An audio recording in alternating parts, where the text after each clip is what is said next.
간밤 뉴욕 증시가 또다시 큰 폭으로 하락했습니다. 유럽은행들의 건전성에 대한 안도감에 상승세를 보였지만 무디스가 스페인의 국가신용등급 강등 가능성을 밝히며 급락 반전했습니다. 다우는 97포인트 내렸습니다. 유럽도 소폭 상승하며 유럽은 반등에 성공했습니다.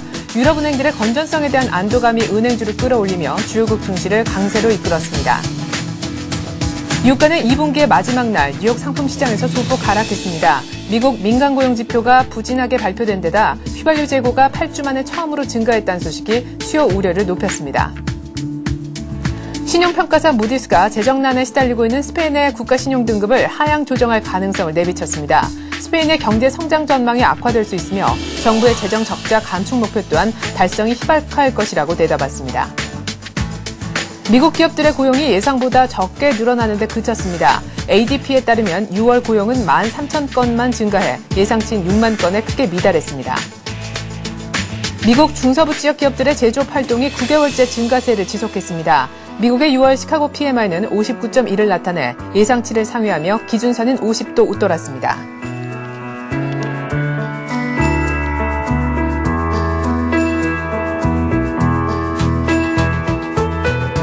안녕하십니까. 굿모닝 센증시의 최인아입니다. 전일 급락했던 데 따른 반발 매수세가 당연히 들어오겠지 생각했었지만 그 같은 기대는 모두 빗나가고 말았습니다. 3대 지수 모두 다 추가적으로 하락했는데요. 다우는 100포인트가량 더 빠지면서 이제는 9,800선대가 아닌 9,700선대 머물고 있습니다.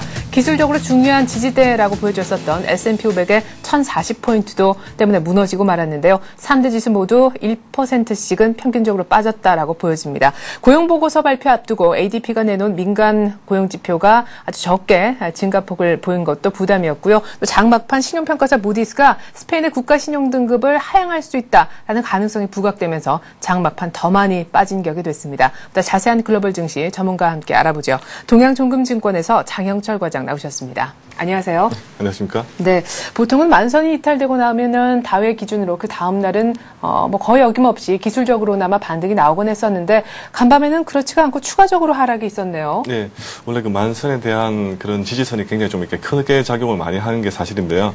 일단 그 전일에 그 굉장히 좀 큰 폭으로 낙폭을 좀 이어간 이후에 이제 반발 매수가 좀 많이 나타날 여력이 충분했는데요. 그 첫 번째가 일단 유로은행들에 대한 어떻게 보면 그 일명 스트레스 테스트라 할 수 있죠.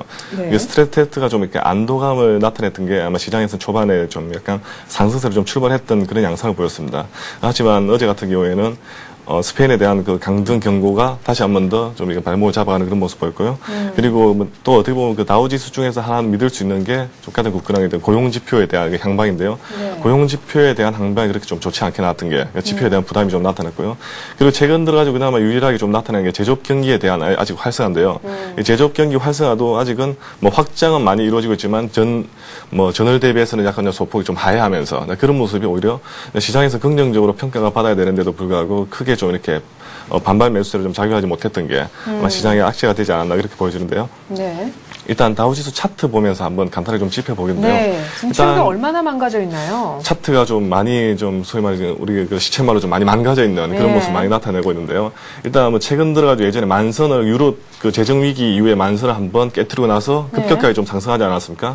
그 상승의 이면에는 일단 그 지표들의 호전이 좀 많았고요. 네. 그다음에 유럽 재정 위기에 대한 그 유로존에 대해서 좀 적극적인 정책들의 그런 정책들이 펼쳐지면서 이렇게 어떻게 보면 좀 상승세로 초반에 이렇게 만선을 하회한 이후에 상승세를 꾸준하게 좀 이렇게 많이 나타내고 있는데요. 네. 최근 들어가지고 중국에 대한 그런 긴축 재정도 발표되고, 그다음에 유로존에 대한 그 재정위기 불씨가 계속해서 남아있는 그런 여건을 보이면서 네. 특히 미국까지도 이제 소비 심리가 급격하게 이제 급락하는 그런 패턴 보이면서 경제 회복에 대한 안도감이 좀 많이 사라지는 그런 패턴 보이면서 다시 한 번 더 만선 이하로 좀 많이 떨어졌는데요. 네. 일단은 뭐 기술적으로 봤을 때도 지난 재정 위기 이후 때보다도 굉장히 좀 급격하게 좀 네. 이제 만선을 좀 많이 이렇게 하회하고 이탈하고 있는 그런 모습 보이는데 뭐 어제 시장에서는 이제 기술적으로는 지난 저점만큼 이제 내려와 있는 상황에서 지금 일단 마감을 했는데요. 네. 오늘 시장 자체가 만약에 지난 저점을 이렇게 트라이하면서 다시 또 하락으로 만약에 가닥을 잡을 경우에는 그 밑에 선까지도 충분하게 좀 이렇게 하락을 잡아갈 수 있는 그런 여건을 좀 많이 나타내고 있기 때문에 네. 시장에서 굉장히 큰 변곡점 중에 지금 와 있다고도 좀 많이 할 수가 있는데요. 일단은 이 경기 부분을 가장 크게 상쇄시킬 수 있는 게 고용지표, 이번 주에 발표된 고용지표의 발표인데요. 금요일 밤에 우리 시각으로. 예. 근데 고용지표 자체가 지금 현재로서는 이렇게 굉장히 좀 낙관할 수 없는 그런 입장이기 때문에 시장에서는 아무래도 9,000선 이하로도 충분히 좀 이렇게 하락을 할 수 있다는 그런 많은 그 우려도 좀 많이 나타내는 게 좀 시장이 좀 불안감이 좀 나타내는 게 사실인데요.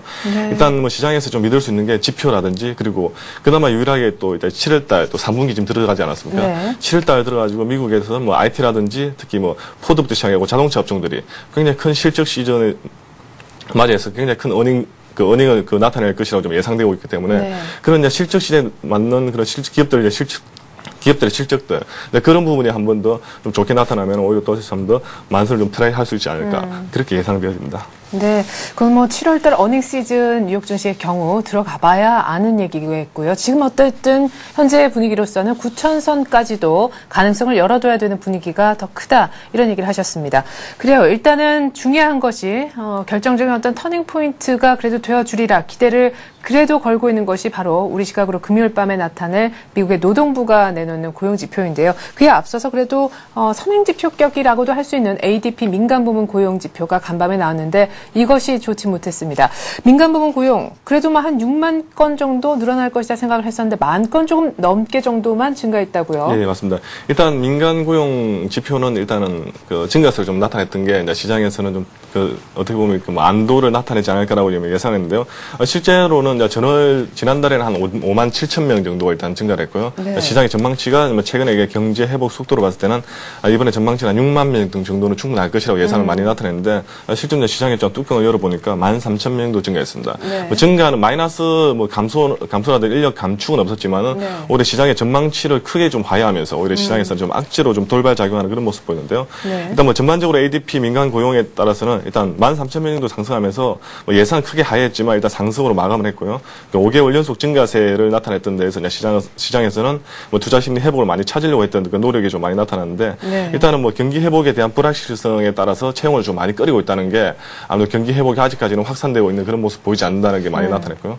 최근 들어가지고 제조업 경기라든지 그런 경기는 굉장히 좀 많이 활성화 나타냈는데 반면에 네. 고용 부분이 많이 안정을 찾아가지 못했다는 그 입장에서는 일단은 기업주들도 시장에서는 스팟으로 수요가 많이 증가했다는 건 사실이다. 하지만은 우리가 이 수요 자체가 굉장히 크게 꾸준하게 증가를 나타낼 수 있는 여건이 안 되기 때문에 고용을 좀 많이 끓인다는 부분이기 때문에 네. 일단 기업들을 실제적으로 어떻게 보면 기업 최전방에 나서가지고 이제 어떻게 보면 기업을 이끌어가고 있는 그 기업들 CEO들의 입장에서도 경기가 향후에 이렇게 좋지 않다는 걸 그렇게 그 고용에 따라서 표로 많이 나타나고 있기 때문에 이런 부분 자체가 시장에서는 좀 이렇게 악재로 작용하지 않았나 그렇게 보여지고요. 네. 그다음에 향후 이번 주에도 발표될 가장 큰 그 고용 지표도 네. 우리 좀 낙관할 수 없는 그런 모습 보이지 않나 그렇게 보여지는데요. 일단 준비한 차트 한번 보시면서 ADP 고용 지표 한번 좀 나타내 보겠는데요.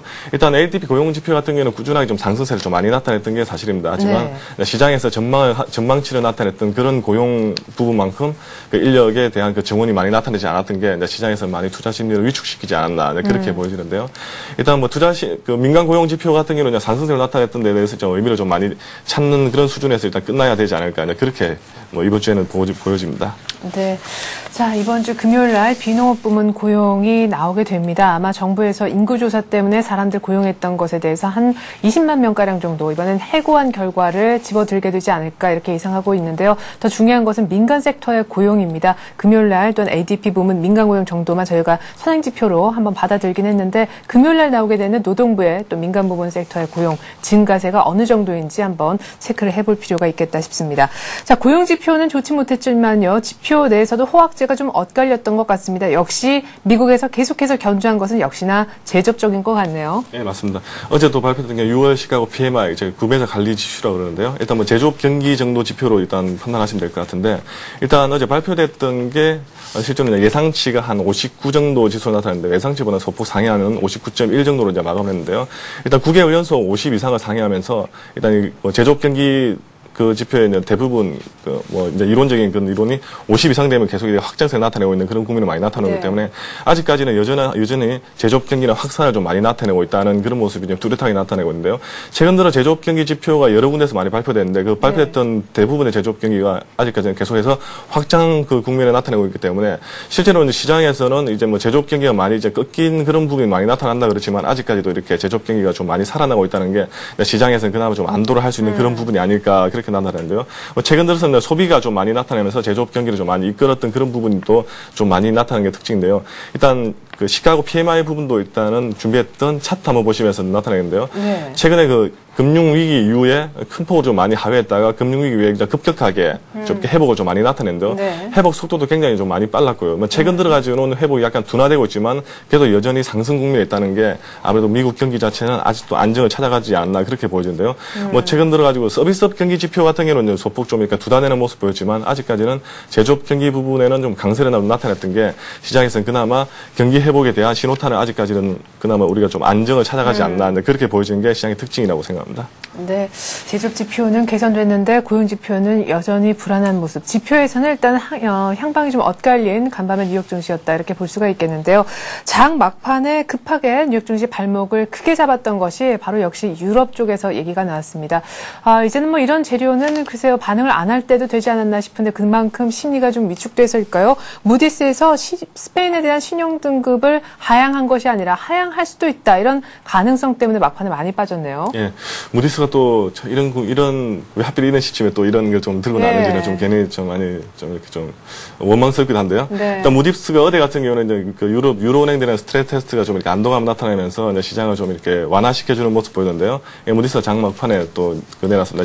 그 스페인에 대한 신용등급을 하향할 수도 있다는 그런 경고를 좀 나타냈는데요. 네. 일단 뭐 무디스 입장에서는 아무래도 좀 뭐 어쩔 수 없었던 뭐 그런 측면이 좀 많은데요. 일단 스페인에 대한 그 재정난이 굉장히 좀 큰 폭의 계속 상승세를 나타냄에 따라서 아마 이 스페인 재정난에 대한 그런 뭐 경고 차원에서 아마 무디스가 좀 이렇게 스페인의 신용등급 하향할 수 있다는 경고를 좀 많이 나타냈는데요. 네. 일단은 뭐 스페인 정부가 말을 했던 그 정부의 그 재정 적자 감축 목표가 일단은 뭐 이론적으로는 이렇게 달성하기 굉장히 힘든 그런 규모가 되지 않겠나라는 게 무디스의 입장에서 가장 큰 그 특징인데요. 네. 일단 뭐 그 스페인 정부 같은 경우 일단은 뭐 채권 발행이라든지 그런 쪽으로 해가지고 그 자금을 조달하더라도 그 융통 금리 자체가 굉장히 좀 이렇게 크게 좀 상승할 확률이 굉장히 높기 때문에 네. 시장에서는 이런 부분에 대해서는 오히려 채권에 대한 그 발행이 큰 폭의 성공을 거두지 못할 확률도 좀 있다는 게 시장이 좀 우려감이 좀 많이 나타나면서 어떻게 보면 그 신용등급 자체를 좀 이렇게 하향할 수 있는 그런 경고를 좀 많이 나타냈는데요. 네. 일단 뭐 지금 현재로서는 경고성으로 많이 나타냈기 때문에 일단 아직 뭐 최종적으로 확정된 건 아니지만 이런 부분이 시장에서는 오히려 이렇게 쉽게 말해서 체력이 굉장히 좀 이렇게 소진되어 있는 그런 시장에서는 오히려 뭐 시장에서 안 좋은 그런 모습 보이면서 오히려 더 하락세를 나타내는 그런 게 영향을 좀 받지 않았나 그렇게 좀 보여지는 그런 뭐 시장이었습니다. 네.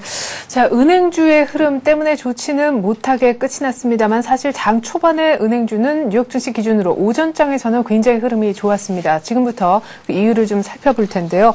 ECB에 대출 신청을 한 유로존 내에 있는 그 주요 은행들의 대출 신청 규모가 예상보다 적었다라는 부분인데 사실 이제는 1년짜리 대출 신청은 안 받겠다라고 얘기를 했잖아요. 예, 맞습니다. 일단 어제 뭐 어떻게 보면 그 유로 쪽의 스트레스 테스트라는 것들 많이 좀 나타냈는데요. 일단은 그 단기 대출에 있죠. 단기 대출에 대한 그 대출 신청을 좀 많이 받았었는데 네. 일단 시장에서 좀 이렇게 시장에서 많이 생각했던 것과 달리 좀 단기 대출에 대한 그 부분이 굉장히 좀 이렇게 소폭 좀 나타내면서 수요가 좀 소폭 나타내면서 오히려 시장에서는 은행들이 체력이 좀 많이 이렇게 좀 상승하지 않았나라는 식으로 긍정적으로 좀 판단이 되어지는 게 어제 스트레스 테스트 안도감에 대한 특징이 아니었나 그렇게 보여지는데요. 네. 일단 ECB가 3개월 그 대출 신청 자체가 한 1,319억 유로 정도 됐습니다.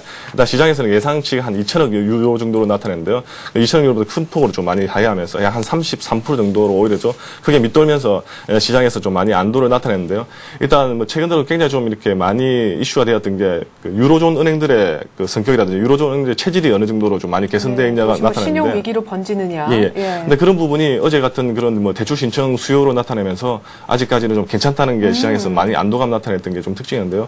뭐 어제 시장에서도 많이 좀 이례적으로 좀 이런 그런 부분을 좀 해석하는 모습이 좀 많았던 게 좀 시장의 특징인데 그런 부분이 어제 같은 경우는 뭐 그 유로 쪽 은행들, 그 유럽 쪽 대표은행들이 좀 이렇게 상승세를 좀 나타내는 그런 국면을 좀 맞이하지 않았나 그렇게 보여지는 게 좀 특징인데 뭐 이제 시장에서 좀 그 특히 뭐 다우 쪽이라든지 그냥 그런 쪽 발표를 보니까 시장에서 전문가들을 좀 이렇게 많이 믿지 못한다는 그런 부분이 좀 많았고요. 그다음 좀 이 긍정론을 찾는 입장에서는 아직까지는 유로존이 그렇게 많이 망가진 입장이지만 그래도 아직까지는 충분하게 생각보다는 괜찮다. 예, 그런 부분을 좀 많이 나타내는데 이런 부분에 대해서도 일단은 이번 달이라든지 다음 달 정도 돼가지고 일단 뭐 채권 만기라든지 그런 부분을 한번 지켜보면서 그 유럽 은행들에 대한 그 테스트를 다시 한 번 더 심도 있게 해봐야 되지 않냐라는 게 아무래도 좀 신중론이 좀 시장에서 많이 강한 게 좀 특징이었던 것 같습니다. 네, 예상보다 적었던 ECB의 대출 신청 때문에 어쨌든 은행주가 장 초반에 이 얘기가 먼저 나왔거든요. 그래서 뉴욕 증시 장 초반 은행주의 강세가 돋보였던 것 같습니다. 어쨌거나 이 얘기까지만 듣고 장이 닫혔던 유럽 증시는 때문에 플러스로 반등에 성공을 하는 모습이었었는데 유럽 증시 마감 상황 한번 전해주시죠. 예, 일단 유럽 증시는 어제 같은 경우에 일단 어제 같은 경우에는 유럽 증시가 좀 이렇게 상승으로 좀 대부분 마감을 했었는데요. 네. 큰 폭의 상승은 아니었습니다. 일단 은행 불안감이 많이 해소됐다는 그런 측면이 이제 시장에서 좀 안정적으로 좀 찾아가면서 네. 이제 은행주들이 이제 소폭 상승을 좀 많이 나타냈던 게 특징인데요. 특히 뭐 영국, 프랑스, 독일 모두 다 이렇게 0.2%에서 0.1%에서 0.3%대 정도 이제 상승하면서 이제 시장을 좀 안정적으로 좀 찾아가지 않았냐 그렇게 보이는데 뭐 어제 같은 경우는 대부분의 그 각국의 대표 은행주들이 크게 좀 강세를 나타내면서 이제 시장을 좀 안정감을 찾아갔는데요.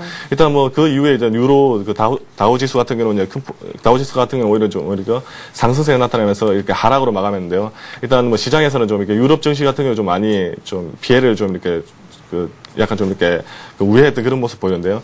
일단은 뭐 시장 자체는 체력은 아직까지 많이 고갈되어 있는 게 좀 많이 특징이지 않나 그렇게 보여집니다. 네. 자, 그리고 때문에 이제 유로도 조금은 반등을 해주는 그런 모습이 있었던 것 같습니다. 유가 부분을 조금 살펴보고 싶은데 주간 원유 재고가 나오지 않았습니까? 일단 고용 지표가 좀 안 좋아서 떨어지지 않았을까 싶은데요. 예, 맞습니다. 일단은 유가 같은 경우 대부분이 이제 경기 회복에 대해서 좀 많이 이렇게 좀 좌지우지 많이 하는데요. 네. 어제 같은 경우는 일단은 그 고용 지표가 생각보다 좀 이렇게 예상치를 좀 하회하면서 일단 경기 회복에 대한 둔화감이 좀 아무래도 그 유가를 좀 발목을 좀 잡아가는 그런 모습 보이는데요.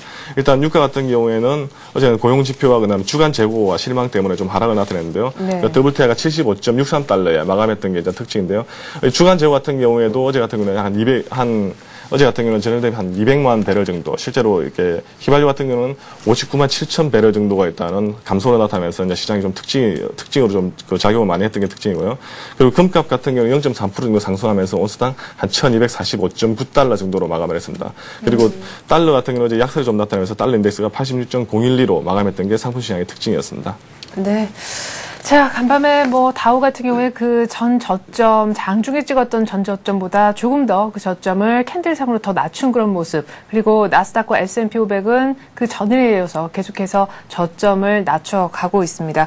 글쎄요, 이런 가운데 지표는 엇갈렸었는데요. 일단 금요일 밤에 나올 지표를 향해서 달려가고 있는 중이지만 그 중간중간에 나올 오늘 밤의 지표도 조금은 좋았으면 하는 바람입니다. 간밤의 지표는 방향성이 엇갈려서 좀 아쉬움을 남겼었는데 오늘 밤에는 어떤 지표가 나오는지요? 예, 오늘 이제 주택 관련된 지표가 일단 2개가 나오고요. 그다음에 제조업 지표가 2개 나오고 고용 지표가 하나 정도 발표가 될 예정인데요. 네. 일단 주택 지표는 그렇게 좋지 않을 것으로 예상되는데요. 일단 5월 건설 지출이 시장의 전망치보다는 좀 이렇게 많이 하회할 것으로 이제 예상이 되고 있고요. 그다음에 5월 미결 주택 판매도 좀 많이 하회할 것이라고. 주택 경기는 그렇게 안 좋을 것으로 예상이 좀 많이 되고 있습니다. 그리고 ISM 제조업 지수가 시장에서는 어느 정도 보합근으로 나타날 것 같고요. 자동차 판매도 소폭 상승하면서 일단 제조업 경기는 좀 강세를 계속 이어갈 것 같습니다. 그리고 주간 실업수당 청구 건수 같은 경우에는 지난주 46만 2천 건에서 이번 주 한 45만 건 정도로 예상되면서 고용 지표는 어느 정도 좀 안정을 찾아가지 않을까 그렇게 보여집니다. 네, 이렇게 해서 간밤에 있었던 글로벌 증시 이슈들 살펴보았습니다. 동양종금증권 장형철 과장과 함께했습니다. 잘 들었습니다. 네, 감사합니다.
네, 간밤에 뉴욕 증시는 그 전일 급락분에 대한 상승을 하지 못하고 아쉽게 추가적인 하락으로 밀리는 모습이 있었었는데요. 우리 증시는 오늘 또 어떻게 움직여줄까요? 전망해보는 시간 갖겠습니다. 교보증권 양평동 지점에서 우기철 과장 나와주셨네요. 안녕하세요. 네, 안녕하세요. 네, 어제는 뭐 미국 때문에 또 유럽 때문에 중국 때문에 이 G3 악재 리스크에 우리 증시가 결국에는 또 하락을 하고 있었지만 사실 그 하락폭은 30포인트 초반 하락에 비해서 한 10포인트 안쪽으로 낙폭을 줄였다는 점에서 뭐 선전했다 이런 평가가 있는데 간밤에 뉴욕 쪽 분위기를 보니까 오늘 또 심상치가 않아요. 네, 국내 증시가 상당히 강합니다. 지난 한 달간의 흐름을 되짚어 보면 네. 일단 차트를 한번 보실까요? 네. 지금 국내 차트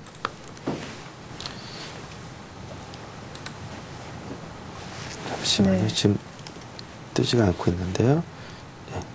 자, 글로벌 쪽 차트. 예, 글로벌 쪽 차트를 보시게 되면 네. 지난 6월 한 달간 국내 증시는 4% 정도 상승을 했습니다. 근데 미국의 이제 다우존스가 이제 한 5% 정도, 그리고 일본이 한 5% 정도 지금 하락을 했습니다.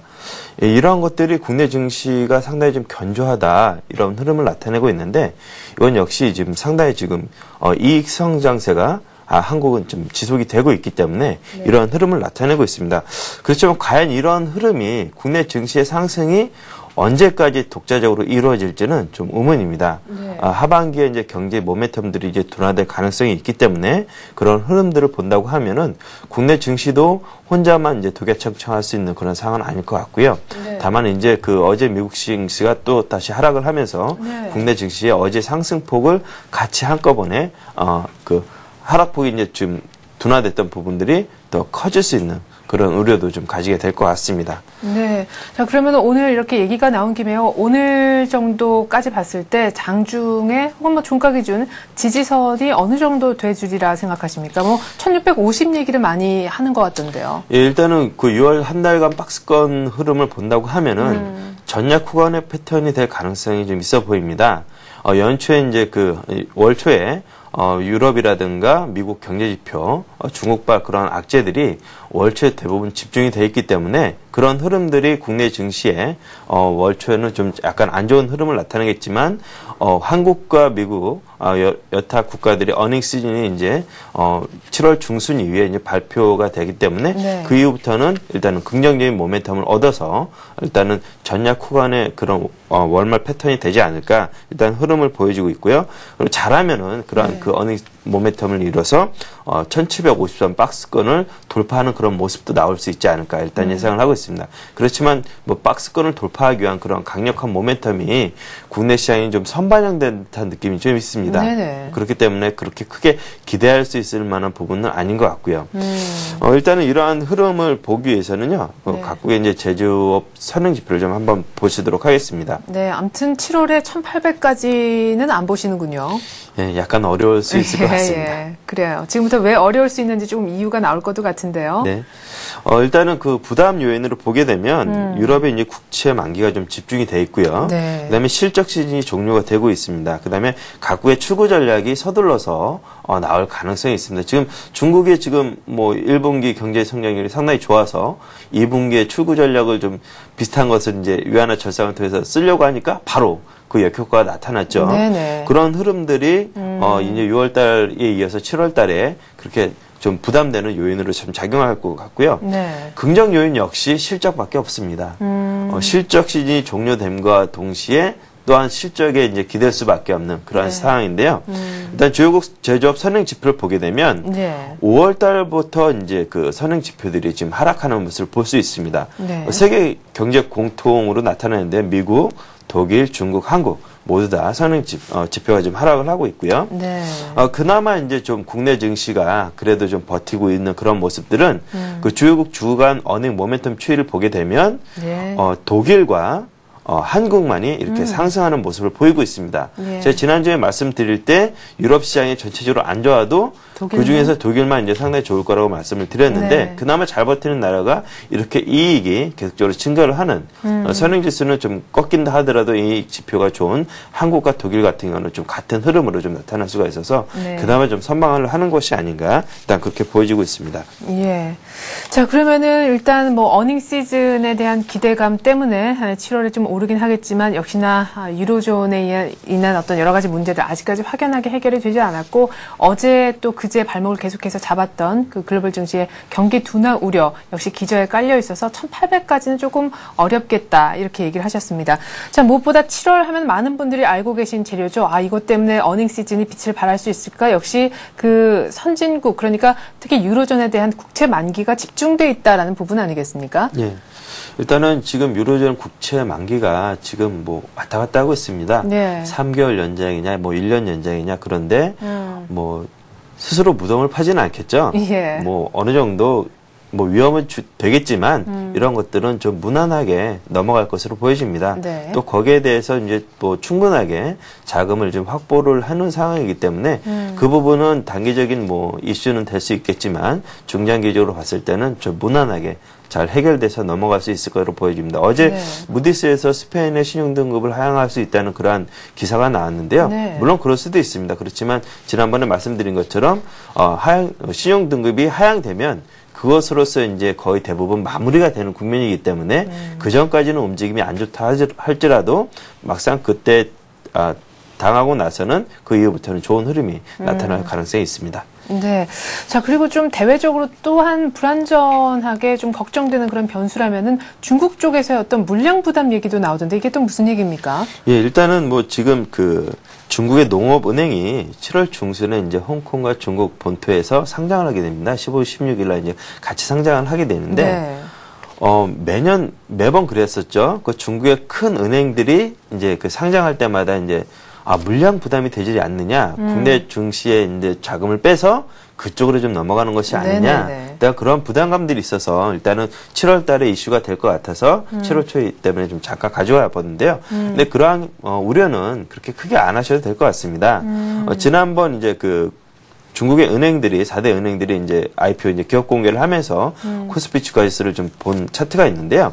네. 이걸 보면은 교통은행과 건설은행 그다음에 중국은행, 공상은행들이 이제 그 IPO 기업 공개를 했을 때 주가 흐름은 코스피 지수하고 연동돼서 좀 움직였던 것이지 그것 때문에 주가가 빠졌다 그런 모습은 아닙니다. 그리고 대체적으로 큰 영향 없이 무난하게 흐름이 나왔기 때문에 네. 이번에 그 중국의 농업은행이 이제 그 기업 공개를 한다 하더라도 국내 증시에 미치는 영향은 그렇게 크지 않고 일단 무난하게 이것도 역시 흘러갈 것으로 예상이 되고 있습니다. 네. 자, 그러면 이제 가장 중요한 수급을 좀 체크를 해 봐야겠네요. 외국인들에 대한 지금 기대를 수급적인 측면에서 크게 걸 수 없는 가운데 그나마 어제 30포인트에서 10포인트까지 낙폭을 빠르게 쭉 줄여나갈 수 있었던 것은 뭐 저가 메리트도 느꼈겠지만 우리 개인과 또 연기금 뭐 합쳐진 프로그램 쪽의 매수가 아니었나 싶은데 이제는 이쪽이 고맙기도 하지만 여기에 또 얼마나 기대를 걸 수 있을까 생각을 해보게 되거든요. 일단은 좀 목에 차는 듯한 느낌입니다. 프로그램 매수 책장과 상당히 좀 많이 증가를 하고 있기 때문에 프로그램 매수세라는 것은 그 선물과 현물의 차이인 베이시스가 어떻게 되느냐에 따라서 좀 많이 영향을 받습니다. 네. 그런데 어제 막판에 전일 장 막판에 베이시스가 악화되면서 백오데이션으로 전환이 됐습니다. 네. 그 전까지는 콘텐츠 상황을 이루면서 프로그램 매수에 긍정적인 역할을 했었는데 어제 막판에 선물이 급락을 하면서 백오데이션으로 돌아섰기 때문에 네. 프로그램 매물이 나올 가능성을 좀 염두에 두셔야 될 것 같습니다. 그렇기 때문에 어제 제가 장초반에 말씀드렸던 그 하락의 그 상승폭이 일정 부분 다시 반납되는 그런 모습이 연출될 가능성이 있습니다. 그렇기 때문에 오늘 어제 뭐 하락했던 그 둔화된 부분들이 오늘 네. 갑자기 다 같이 반영될 수 있는 그런 구간이 접어들 수 있을 것 같습니다. 그렇기 때문에 오늘은 뭐 많이 빠진다고 해서 적극적으로 매수해야겠다기보다도 어느 정도까지 밀릴 것인가에 대해서 좀 지켜보시고 일단 시장이 좀 연기금이라든가 외국인들의 매매가 좀 지켜보시고 외국인들이 좀 매수가 되지 않는다 그러면 지수가 좀 버티기 힘들 것 같습니다. 최근에 연기금이 계속해서 매수하면서 증시의 버팀목이 됐는데 이건 역시도 그렇게 길게 가지는 않을 것 같고요. 역시나 외국인이 들어올 때 같이 매수를 하는 그런 타임을 잡으시는 게 좋을 것 같습니다. 네. 그래요. 전일에 다시 연기금 쪽에서도 1,000억 원대 이렇게 사줘서 좋다 생각을 했지만 또 전일에 1,000억 원대로 다시 복귀한 것은 지수적인 측면에서 그 전에 1,700 위에서 놀던 분위기와는 전혀 다르죠. 과거에 연기금이 해왔던 패턴이 다시 나타났다 이렇게도 볼 수가 있겠는데 아무튼 외국인이 살 때쯤 따라서 적극적으로 사는 것은 알겠는데 당장 오늘은 정말 그럴 것 같지 않다 이거죠. 사실 어제 이렇게 낙폭이 컸다가 후반에 뭐 윈도 드레싱이든 어떤 요인이든 쭉 올라오니까 역시 오전장에서 샀어야 됐는데 이런 의견도 있거든요. 오늘도 비슷하게 전약 후강 이런 패턴이 나오겠습니까? 일단 오늘은 전약 후강 패턴이 약간 어려울 수도 있을 것 같습니다. 어제 한번 국내 시장이 미국 시장이 이제 그 하락폭이 좀 적어질 걸로 예상을 하고 미리 좀 선반영됐다는 느낌이 있었거든요. 네네. 그리고 또 이제 월말이기 때문에 분기 말이기 때문에 말씀하신 대로 윈도우 드레싱에 대한 효과도 좀 나타났던 것 같고요. 그렇다 보면 프로그램도 이제 그 베이스도 악화된 상황이고 네. 다른 여타 국가에 비해서 상당히 강했던 점을 본다고 하면 오늘은 장중 내내 좀 약한 흐름이 이어질 가능성도 있습니다. 그런 흐름들 물론 월초기 때문에 상당히 상징적인 효과가 있기 때문에 지수 자체의 하락폭을 키우지는 않으려고 노력을 하겠지만 그렇지만 그렇다 하더라도 큰 모멘텀은 현재 별로 없는 상황이기 때문에 오늘은 하락세가 그냥 그대로 유지된 채 마감이 될 가능성을 좀 염두에 두시고 좀 대응하시는 게 좋을 것 같습니다. 네, 그러면 이제 구체적인 전략을 좀 짜봐주시죠. 예, 일단은 지금 국내 증시가 좀 상당히 좀 강한 것 같이 보이지만 네. 박스권 돌파를 위한 그런 모멘텀이 사실상 별로 없는 상황입니다. 그동안 국내 증시가 버텨왔던 것들이 2분기의 실적이 상당히 좋다더라. 그러니까 7월달 돼서는 주가가 많이 올라갈 것이다. 네. 그것 때문에 버텼거든요. 그렇죠. 6월 한 달간 4% 이상 뭐 다른 여타 국가에 비하면 상대적으로 10% 정도까지 차이 나는 겁니다. 네네. 일본 6% 가까이 빠졌고 국내 증시가 4% 가까이 올랐기 때문에 그렇죠. 그럼 그 갭은 상당히 큽니다. 그렇지만 이러한 것들이 이제 실적이 어닝 시즌이 끝나게 되면 더 이상 성장 동력이 나타나지 않을 가능성이 있습니다. 그렇기 때문에 일단은 그 지지선을 좀 설정을 해봐야 될 것 같은데요. 네네. 차트를 보시게 되면 그 6월 한 달간 상승폭의 38.2%의 되돌림이 이제 1660선입니다. 어제 이제 그 부분까지 이제 1680선이 살짝 깨졌다가 지금 120선이 위치하고 있는 1670선 근처까지 왔는데요. 네. 일단은 1660선을 1차 지지선으로 좀 일단 설정을 해보시고요.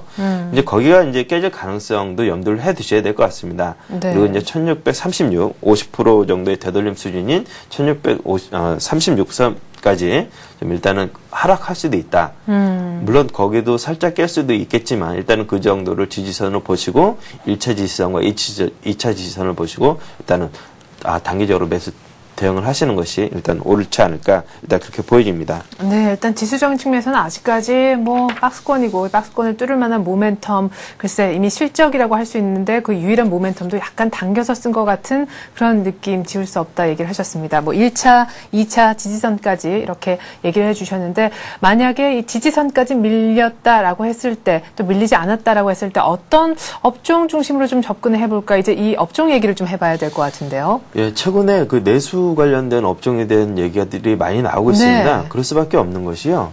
지금 선진국 경제가 별로 좋지 않기 때문에 그러면은 경상수지 흑자를 내고 있는 중국이라든가 한국 이런 국가에서 내수를 부양해라. 네. 우리가 수출을 할 테니까. 그렇기 때문에 중국계에서도 내수 관련된 그러한 것들이 지금 계속 주목이 받을 수밖에 없는 네. 상황이고요. 좀 약간 좀 강압적으로 좀 그렇게 몰리는 그런 상황입니다. 그렇죠. 그렇기 때문에 국내 시장도 내수 관련된 그런 포트폴리오를 좀 짜시는 게 좋을 것 같고요. 그래서 이제 보험이라든가 유통, 경기 방어제로 포트폴리오를 일단은 좀 구성하시는 것도 좋을 것 같습니다. 제가 이제 6월달 들어서면서 계속 말씀을 드렸었는데요. 일단은 뭐 1750선 박스권 상단에서는 부담스러운 자리이기 때문에 경기 방어제로 쪽으로도 포트폴리오를 좀 넓혀가시는 게 좀 좋을 거라고 말씀드렸는데 네. 오늘은 그래서 이제 보험 관련주로 이제 종목을 하나 선별해 갖고 왔습니다. 근데 보험주 중에서 어떤 보험주 얘기하실지 궁금한데 뭐 삼성화재, 삼성생명 최근 들어서 좀 급하게 많이 올라서 또 이슈가 되기도 했었던 두 종목인데요. 예, 일단 삼성생명입니다. 그동안 이제 이슈는 다 이제 몰고 예, 다니면서 처음부터. 삼성그룹 효과 이제 뭐 삼성생명에 대한 관련 수혜주 이런 얘기들이 예. 많이 나왔었는데요. 그런데 이제 막상 뚜껑을 열고 보니까 별로 그렇게 해준 거는 없는 그런 모습을 나타냈습니다. 네. 왜 그러냐면 상장 시 공모가가 상당히 비쌌다는 의견들이 지배적이었습니다. 그 전에 뭐 예상 가격이 뭐 5, 60만 원대에서 상장 적은에 130만 원대까지 올라가서 이제 액면 분할하면서 이제 10만 원으로 나왔는데요. 네. 지금 최근에 다시 이제 공모가 부근이 10만 3,500원입니다. 일단은 지금 수급 모멘텀에 주목을 해야 되는데요.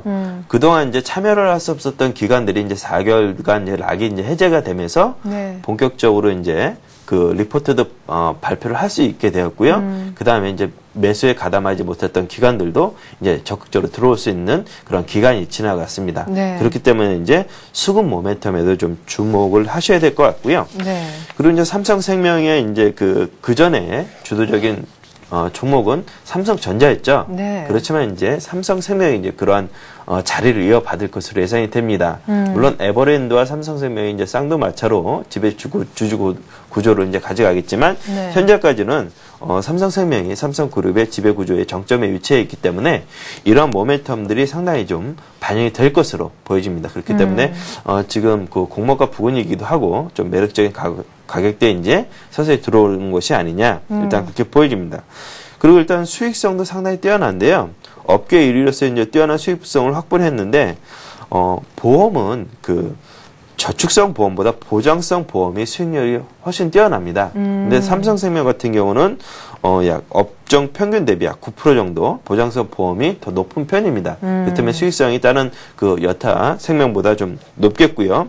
그다음에 역마진이 이제 90년대 초반 때 이제 이자 있을 때 설정해놨던 그런 상품들이 이제 거의 만기가 되고 있습니다. 그래서 거기에 대한 역마진이 이제 해소되는 구간이 있기 때문에 네. 그런 측면들도 수익성이 있어서 좀 긍정적으로 영향을 미칠 것으로 보여집니다. 네. 아마 또 뭐 여러 가지 그 지배 구조라든가 삼성 내에서 또한 수익성 확보도 중요하겠지만 최근 들어서 이제 기관이 좀 사줄 수 있는 그런 시점에 도래했다는 수급 모멘텀 가장 먼저 얘기하신 것에 대한 기대가 좀 적지 않은데요. 삼성생명 차트를 좀 보면서 기술적인 설명도 한번 들어보도록 하죠. 예, 삼성생명 차트를 보시면 예. 연체 이제 공모에서 이제 12만 원대까지 좀 올라갔다가 9만 5천 원대까지 이제 공모가가 깨지는 그런 수모도 겪게 했습니다. 예. 그렇지만 이제 최근에 6월달 들어서는 공모가 중심에서 꾸준히 움직이다가 이제 그 6월 이제 중순 이후에 6월 말쯤에 3분기에는 금리 인상을 하지 않을까 네. 그런 금리 인상 모멘텀을 받으면서 10만 6천 원대까지 급등을 하는 모습을 보였습니다. 그리고 최근에 3일 동안 좀 지수가 좀 조정받으면서 같이 조정을 받았는데요. 일단은 공모가 부근에서 삼성생명은 좀 접근하시면 괜찮으실 것 같습니다. 크게 이제 그 대변수에 영향을 크게 받지 않는 그런 구조를 가지고 있기 때문에 뭐 단기적으로 매매하시면서 수익을 내신다는 그런 욕심보다도 좀 중장기적으로 이 종목을 사셔서 목표가 한 11만 원대까지는 그냥 중기적으로 좀 가져가겠다. 이렇게 네. 보시고 접근하시면 무난할 것 같습니다. 최근에 그 증권사 리포트가 이제 12만 원대에서 13만 원대 목표가를 제시를 하고 있습니다. 뭐 처음에 나왔을 때 10만 원도 좀 비싼 것이 아니냐 했는데 예. 그러한 의견들이 좀 많이 좀 변하고 있습니다. 지금 가격대에서는 좀 매력적인 가격대인 것 같고요. 지금 뭐 경기적으로도 포트폴리오를 짜실 때 좀 방어적인 성격의 삼성생명을 좀 편입하시면 좀 괜찮을 것 같습니다. 네. 이렇게 해서 오늘은 삼성생명 얘기를 한번 들어봤네요. 가격적인 설명까지 함께 했는데 중기적으로 한번 보면 좋겠다 얘기였습니다. 교보증권 양평동 지점 오기철 사장과 함께 했습니다. 고맙습니다. 네, 감사합니다.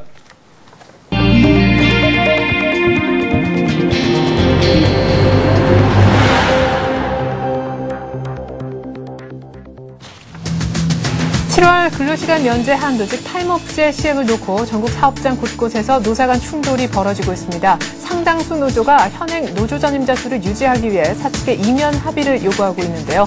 타임오프가 제자리를 잡기 위해선 사측의 진법 의지 또 정부의 노사 이면 합의 차단이 관건이 될 것으로 보입니다. 김종은 외교통상부 통상교섭본부장은 양국 간 실무협의를 통한 한미 FTA 협정문 개정 가능성에 대해서 그런 일은 없을 것이라고 밝혔는데요. 또 전시작전 통제권 전환식 연기와 한미 FTA 비준 협의 문제 간의 빅딜설에 대해서도 황당한 얘기라고 일축했습니다. 7월 1일 오늘부터죠. 라면이나 과자, 아이스크림, 의류 등에 표시가 됐던 권장 소비자 가격이 없어집니다. 정부가 권장 소비자 가격 표시 금지 품목으로 추가 지정한 대상에 대해서 이른바 오픈 프라이스 제도라는 것이 시행되기 때문인데요. 1년간 준비 기간을 거친 오픈 프라이스제 의미까지 꼼꼼하게 짚어보겠습니다. 이제는 우체국도 신용카드 사업에 진출합니다. 금융시장이 안정되면 곧바로 펀드 상품 판매까지 뛰어들 계획을 갖고 있는데요. 그러나 기존 카드 업체들은 시장이 이미 포화 상태인데 중복 투자라면서 특히 펀드 판매에 대해선 불완전 판매 우려가 있다고 반발하고 있습니다. 내년부터 금융소비자들이 자신의 신용정보를 조회했더라도 연간 3회 이내라면은 신용평가 때 불이익을 받지 않는다고 합니다. 그동안은 금감원이 이 같은 데를 이제 금지를 하면서 사실상 이 같은 연간 3회 이상 조회 기록을 냈을 때는 불이익이 많았었는데요. 왜 이렇게 갑자기 변하게 되는 것인지 그 이유까지 한번 알아보도록 하겠습니다. 이 같은 내용 바탕으로 해서 이슈는요. 서울경제TV 보도제작본부 서은영 기자와 함께합니다. 안녕하세요. 안녕하세요. 네, 오늘이 드디어 7월 1일 바뀌는 제도들도 많습니다만 그중에 핵심은 역시 타임오프제가 아닌가 싶습니다. 근로시간 면제 제도 타임오프제가 오늘부터 시행에 들어가지만 아직까지 전국의 많은 사업장에서는 노사 간 충돌이 있다면서요? 네, 아직까지도 혼란이 사라지지 않는 분위기고요. 이번 타임오프제 제도 도입을 계기로 지금까지 거의 분규가 일어나지 않았던 파업에 나서지 않았던 사업장들까지도 거의 10여 년 만에 파업에 나서고 있는 상황입니다. 경북 구미에 위치한 반도체 부품 제조업체인 KEC는 지난 21일부터 전면 파업을 벌이고 있는데 이 회사 노조가 파업을 하는 게 11년 만입니다. 또 다이무스 노조가 14년 만에, 현대 하이스코 노조가 13년 만에 파업에 나서게 됐습니다. 아무래도 지금 노동계와 경영계의 대리전 양상이라고 꼽혔던 기아차의 경우에 좀 가장 인본기에 집중이 되고 있는데요. 지금 협상에 난항을 겪고 있는 상황인데 지금까지는 사측이 계속 임단협 상견례 요구에 응하지 않고 있었죠. 그랬는데 지금 사측이 노조의 타임오프 관련 특별단협을 개최하자고 요청을 했는데 이번에는 노조가 거절을 한 상황입니다. 그래서 앞으로 좀 이제 협상 테이블을 마련하는 게 우선 목표가 아닐까 싶습니다. 근데 타임오프제 D-Day를 맞았는데 말이죠. 노동계는 강경 투쟁을 예고를 하고 있고 정부와 재계도 강력하게 여기 또 엄중 대처하겠다 이런 분위기인 것 같습니다. 말씀하셨듯이 일단은 협상 테이블에 앉아야 얘기가 될 텐데 이것 자체가 어려워졌다고 이제 하셨잖아요. 그 이유가 뭡니까? 그 협상 방식 자체, 논의하는 방식 자체에 대해서 좀 이견을 보이고 있는 건데요. 사측은 노조와의 마찰을 최소화하기 위해서 타임오프 관련한 노조 전임자 문제를 가능한 단협과 별도로 처리하려는 움직임을 보이고 있고요. 이에 반해서 노조 측은 사측에 대한 압박 강도를 높이기 위해서 단협과 함께 논의해야 한다는 입장을 보이고 있는 거죠. 기아차나 국민연금공단 모두 마찬가지 상황인데요. 기존 법에 따른다면 회사 측이 주장하는 대로 특별 단체 교섭을 통해서 타임오프제를 논의해도 쟁의권이 보장되지만 이제는 새 노조법이 적용된다는 게 문제입니다. 새 노조법에 따른다면 노조가 타임오프 한도를 위반해서 급여 지급을 요구하고 이를 관철할 목적으로 행하는 쟁의 행위를 금지하고 있는데 이걸 위반하면 1,000만 원 이하의 벌금을 내야 합니다. 기존 전임자 처우 보장을 요구하고 있는 노조 입장에서는 회사의 별도 교섭 요구를 수용하면 사실상 파업이 힘들어지는 셈이죠. 네. 자, 타임오프제는 시행이 됩니다. 오늘부터. 하지만 노사 간의 갈등은 여전하고 또 정부와 재계와의 입장과는 달리 또 노동계도 강경 투쟁을 예고하고 있어서 앞으로 타임오프를 둘러싸고 분위기가 얼마나 더 험악해질지 걱정도 됩니다. 자, 그리고 까마귀 날자 배 떨어진다라는 말을 이럴 때 써야 맞나 싶은 생각이 드는데요. 지난 주말에 전시작전권 전환 시기를 2015년까지 연기한다라는 소식이 있고 그 다음번은 곧바로요. 한미 정상이 한미 FTA 비준 문제를 협의할 것이다. 이런 뉴스가 나왔습니다. 이런 뉴스가 연이어서 나오자 빅딜이 있었던 것이 아니냐 이런 소리까지 지금 불거져 나온 시점에서 때마침 김종훈 통상교섭본부장이 빅딜설을 일축했다라는 발언이 어제 있었습니다. 어떤 내용의 발언이었는지 자세히 전해주시죠. 네, 어제 외교부 청사에서 한미 정상회담 결과 브리핑이 있었는데요. 김종훈 외교부 통상교섭본부장이 이 자리에서 그런 빅딜설은 상당 무계한 이야기다라고 일축을 했습니다. 그리고 또 지금 아무래도 관심이 계속 이번 협의가 재협상이 될 것이냐 추가 협의가 될 것이냐 여부 관심이 쏠리고 있는데요. 이 협정문에 점을 지우는 것도 개정이다. 점이건 콤마건 그런 일은 없을 것이다라는 게 김 본부장의 멘트였습니다. 절묘하게도 어제가 또 한국과 미국의 FTA 협정문이 공식 서명된 지 정확히 3년이 되는 날이었는데요. 네. 그간 좀 먼지만 쌓여갔던 미국과의 FTA가 비로소 한 발짝 나아갈 수 있는 계기가 마련된 탓인지 김종훈 본부장 브리핑 내내 좀 자신감 넘치는 모습을 보였습니다. 네. 내년 초나 늦어도 상반기에 한미 FTA 비준이나 발효가 가능할 것이라는 말을 할 때도 좀 강한 어조를 보였는데요. 아무래도 이제 뭐 좀 오바마 대통령이 비준안을 의회에 제출하겠다는 의지를 보였고 또 11월이라는 또 정확한 시기를 못 박았기 때문에 좀 미국이 이번에 이제 좀 마무리에 나서는 게 아니냐 뭐 이런 네. 기대감을 보인 것 같습니다. 네, 뭐 적어도 내년 상반기에는 발효가 가능할 것이다 이런 기대감이 나오고 있는데 어쨌거나 그 빅딜설을 일축함으로 인해서 미국 측은 또 적잖이 당황하는 모습도 좀 보여지는 것 같습니다.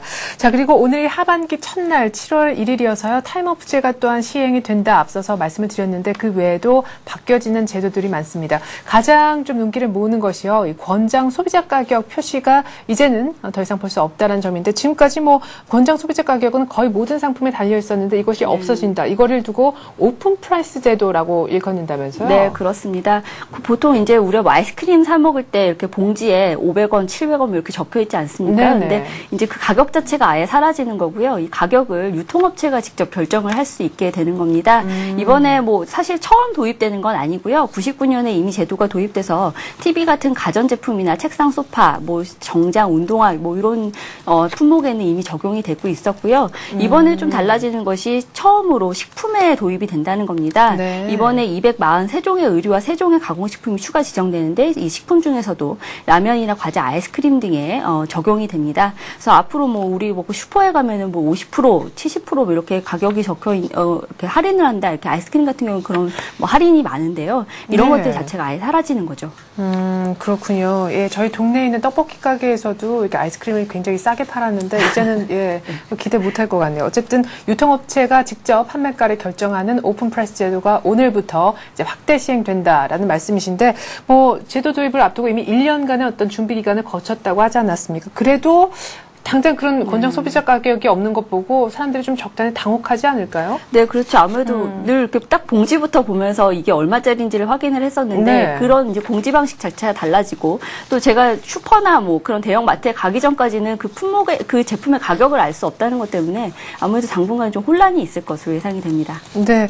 자, 그리고 어제 우정사업본부가 출범 10주년을 맞았습니다. 때문에 관련된 기자간담회 자리가 있었는데 이제는 우체국, 우정사업본부도 신용카드 사업에 진출하겠다라는 뜻을 보였다면서요? 네, 좀 기존 카드사들 반발이 만만치 않은 상황인데요. 예. 가뜩이나 지금 시장이 포화 상태인데 굳이 우체국까지 들어올 이유가 있느냐, 뭐 이런 얘기입니다.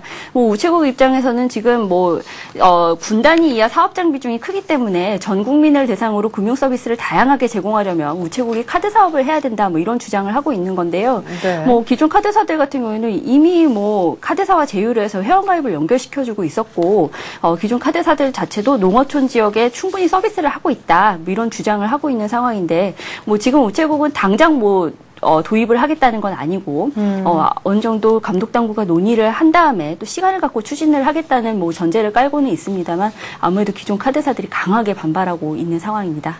네. 자, 우체국에서 이제 펀드와 카드 사업 진출 추진을 하고 있는데 이것이 이제 기존 업체로부터 좀 반발을 사고 있다라는 소식을 전해드렸습니다. 자, 그리고 신용 관리가 굉장히 중요하다라는 것을 여러분들도 아마 피부로 체감하신 경우가 많으실 텐데 그래서 내 신용이 어느 정도 되는가 알아보곤 싶지만 그 알아보는 횟수가 많으면 오히려 불이익을 당해서 조금은 답답하셨던 경험이 있으셨을 겁니다. 그런데 이제는 내년부터는요, 연 3회 이내로 조회를 하면 불이익을 당하지 않도록 이제 바뀌는 분위기라고요. 네. 지금까지는 그 신용조회 횟수가 많으면 거의 뭐 신용 등급이 2단계 이상 뭐 그 정도까지 강등이 될 수 있었는데요. 지금 이제는 3번까지 이제 뭐 허용을 해주겠다는 겁니다. 그런데 이제 이번에 이 3회 이내의 조회 기록을 반영을 하지 않는 거에 덧붙여서 다음 달부터는 또 우리가 금리 쇼핑이라고 하죠. 금리 조건이 유리한 상품을 알아보기 위해서 뭐 콜센터에 연락을 해본다든지 인터넷으로 뭐 신용을 조회해본다든지 뭐 이런 것들을 하는데 네. 이 금리 쇼핑 과정에서 발생한 조회 기록 역시도 또 신용평가에 반영을 하지 않겠다는 거고요. 그리고 또 한 가지 영업점에 방문해서 영업점 PC로 신용정보를 조회했을 때는 이건 역시도 반영하지 않겠다는 대책을 마련했습니다. 네. 자, 이렇게 해서 오늘 이슈는 말이죠. 서울경제TV 보도제작본부에 있는 서은영 기자와 함께 해봤습니다. 서 기자 잘 들었습니다. 고맙습니다.